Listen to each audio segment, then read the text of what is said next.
एक सिंपल सवाल पूछते हैं। अगर कल आपका इंटरनेट स्लो हो जाए, यानी कि आप यूपीआई पेमेंट करने जाएं और वो फेल हो जाता है। जूम कॉल जिसके लिए आप वर्क कर रहे हैं, जहां पे आप अपने वर्क प्लेस से कनेक्ट करते हैं, वो लैग करने लग जाए और नेटफ्लिक्स जिस पे आपको अपनी फेवरेट मूवी देखनी है, वो अभी भी बफर कर रहा है। तो क्या आप सोचेंगे कि प्रॉब्लम वाईफाई में है या फिर प्रॉब्लम कहीं समंदर के नीचे हो सकती है? ये कोई बात जो है वो स्ट्रेंज लग सकती है, लेकिन रियलिटी यही है। इंडिया का इंटरनेट लार्जली समंदर के नीचे से चल रहा है और अब जो स्ट्रेट ऑफ हॉर्मुज क्राइसिस चल रहा है, वो सिर्फ ऑयल को थ्रेटन नहीं करता, वो आपके इंटरनेट को भी थ्रेटन कर रहा है। और इसमें सबसे शॉकिंग बात यह है कि दुनिया का लगभग 99% जो इंटरनेट ट्रैफिक है, वो सब सी केबल से जाता है। मतलब कि ये कि आपका जो व्हाट्सएप मैसेज है, आपका यूपीआई पेमेंट, आपका गूगल सर्च, सब कुछ केबल्स के थ्रू ट्रैवल करता है। तो आज हम समझेंगे कि ये केबल्स क्या होते हैं, हॉर्मोज क्यों डेंजरस हो गया है और इंडिया कितना वल्नरेबल है। So welcome viewers to Legacy IAS. In this video, we are covering a very important article from the first post, and that is how Strait of Hormuz crisis threatens subsea cables critical to India's internet.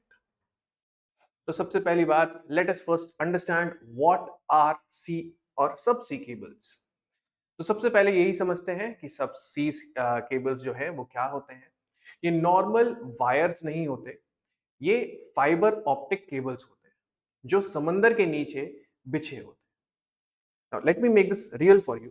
एक single cable के अंदर हजारों glass fibres होते हैं जो एक human के hair से भी पतले होते हैं और इन्हीं फाइबर्स के थ्रू जो लाइट सिग्नल्स हैं वो ट्रैवल करते हैं almost at the speed of light के आसपास आप उसका स्पीड मान सकते हैं। लेकिन क्वेश्चन ये है कि ये लाइट आखिर कैरी क्या करता है? ये लाइट कैरी करता है डेटा, मतलब ईमेल्स, मतलब कि ट्रांजैक्शंस, मतलब कि वीडियो कॉल्स, क्लाउड स्टोरेज, सारी चीजें। तो जब आप इंटरनेट को यूज करते हैं, आपका डेटा हवा में नहीं जा रहा होता है, वो समंदर के नीचे ट्रैवल कर रहा होता है। तो यहाँ पे एक बहुत इंपॉर्टेंट लाइन कि इंटरनेट जो है वो आपको ऐसा लग सकता है इनविजिबल है, लेकिन उसका इंफ्रास्ट्रक्चर जो है, इंफ्रास्ट्रक्चर उसका फिजिकल होता है। नाउ लेट अस अंडरस्टैंड कि व्हाई हॉर्मुज, मतलब हॉर्मुज जो है, स्ट्रेट ऑफ हॉर्मुज हम लोग कह रहे हैं, जो कि अब न्यूज में भी है। ईरान और के यूएसए के साथ जो क्राइसिस हो रखी है उसमें भी न्यूज में है। लेकिन अब बात ग्लोबल ऑयल चैनल से हट के अब इसको एक डिजिटल चोक पॉइंट भी बोला जा रहा है ना। एंड वी शुड अंडरस्टैंड कि why Hormuz is a digital choke point. तो अब समझते हैं कि वो ऐसा डिजिटल वर्ल्ड के लिए क्या इंपॉर्टेंस होल्ड करता है। अब हम लोग सब जानते हैं कि स्ट्रेट ऑफ हॉर्मुज ऑयल के लिए तो क्रिटिकल है, लेकिन यहाँ पे वही रियलिटी कि डेटा के लिए भी वो इंपॉर्टेंट है। इसका रीजन ये है कि मल्टीपल सबसी केबल्स इसी रीजन के थ्रू पास होते हैं और ये केबल्स कनेक्ट करते हैं इंडिया को मिडल ईस्ट से और यूरोप से।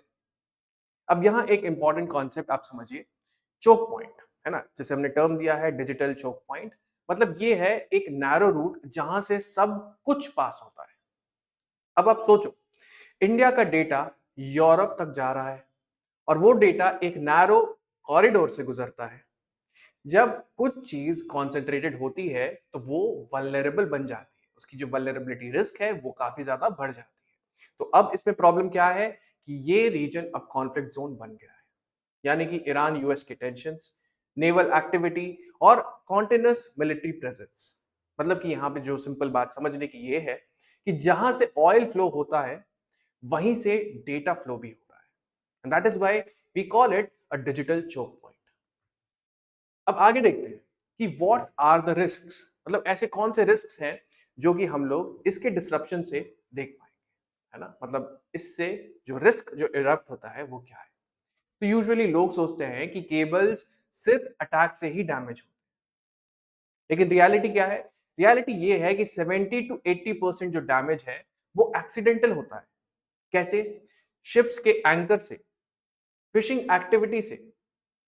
वॉर सिचुएशन में ये रिस्क और भी ज्यादा बढ़ जाता है। मतलब कि आप सोचिए कि एक डैमेज शिप कंट्रोल लूज कैसे करता है। उसका एंकर जो है वो ड्रैग होता है और वो केबल कट कर देता है। तो अगर एक रियल केस में आप समझे, एक रियल केस जो है, क्योंकि रेड सी में ऐसा ऑलरेडी हो चुका है। मतलब ये कोई काल्पनिक और मतलब थ्योरेटिकल चीज नहीं है, बल्कि प्रैक्टिकल चीज है जो कि ऑलरेडी हो चुकी है। अगर हम लोग दूसरा रिस्क देखें, दूसरा रिस्क है इंटरनेशनल सैबोटाज। इंटरनेशनल सैबोटाज जिसका मतलब ये है कि अगर कॉन्फ्लिक्ट एस्केलेट होता है तो इंफ्रास्ट्रक्चर टारगेट बन सकता है ना। जैसे कि स्ट्रेट ऑफ हॉर्मुज को रोक दिया गया था, उसको ब्लॉक कर दिया गया था, तो ग्लोबल ऑयल सप्लाई का जो चेन है वो भी ब्लॉक हो जाता है।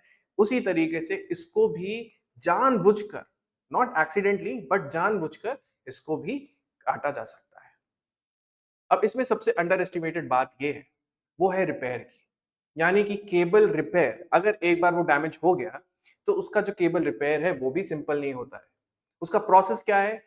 सबसे पहले क्या किया जाता है कि उसका जो एग्जैक्ट लोकेशन होता है जहां पर वो डैमेज हुआ है उसको फाइंड करना होता है।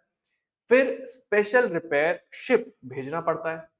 फिर केबल को समंदर के नीचे से ऊपर लाना पड़ता है और फिर आपको मैनुअली स्प्लाइस करके रिकनेक्ट करना पड़ता है जो डैमेज आपके वायर केबल्स है।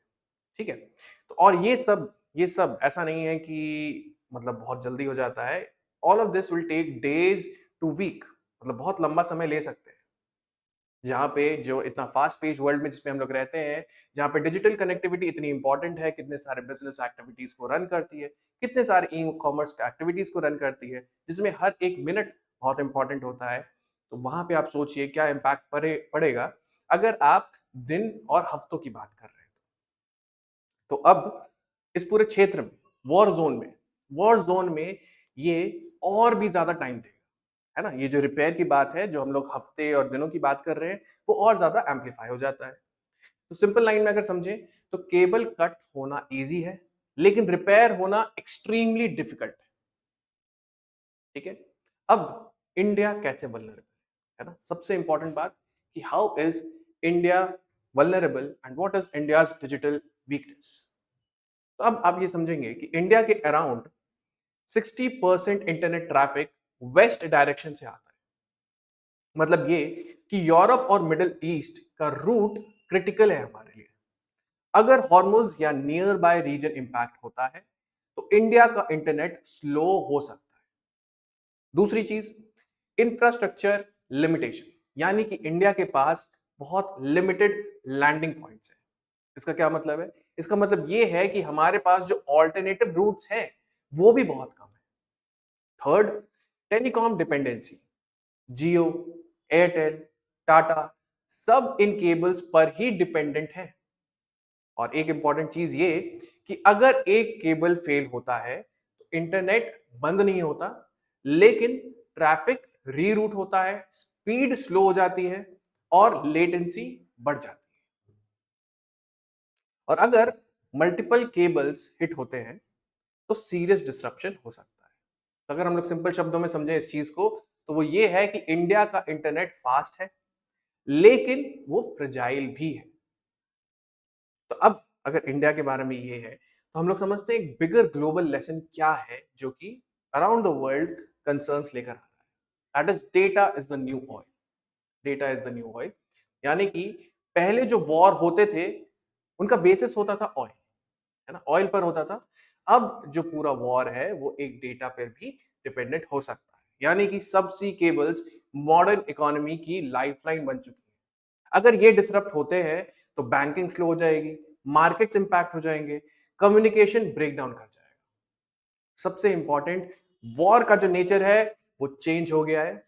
और अब वॉर सिर्फ बैटलफील्ड पर नहीं हो रहा, इंफ्रास्ट्रक्चर पर भी हो रहा है, सिस्टम्स पर भी हो रहा है। तो यहां पर एक बहुत इंपॉर्टेंट हमारे लिए इंसाइट है जो कि हम समझ सकते हैं, that data ultimately is the new oil और सब सी केबल्स उसका पाइपलाइन है।